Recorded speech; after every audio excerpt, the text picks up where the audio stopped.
চাওক আমাৰ সাধাৰণ সম্পাদক ৰাজু নাৰ্জাৰী ডাঙৰীয়াৰ নেতৃত্বত আজিৰ পৰা অহা ৮ তাৰিখলৈকে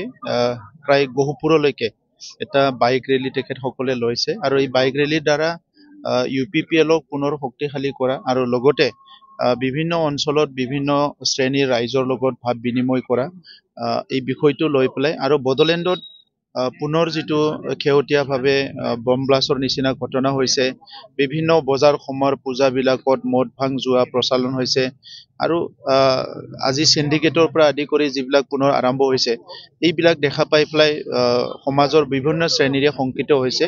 আৰু UPPL দল হিচাপে যিহেতু এটা শক্তিশালী BTR গঢ়া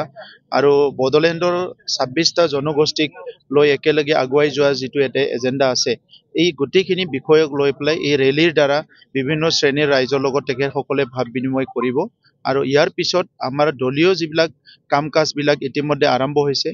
অহা যিটো আমাৰ এছেম্বলি ইলেকশ্যন আছে ইয়াত UPPLৰ পৰা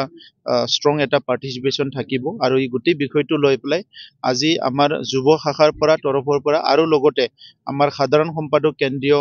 সাধাৰণ সম্পাদক ডাঙৰীয়াৰ নেতৃত্বত এই বাইক ৰেলীটো আজিৰ পৰা আৰম্ভ হৈছে দেখা গৈছে যে আমাৰ হিয়াৰ মতে প্ৰাণৰ শিল্পী জুবিন গাৰ্গ ইতিমধ্যে নাই বিচাৰি গোটেই অসমতে আন্দোলন হৈছে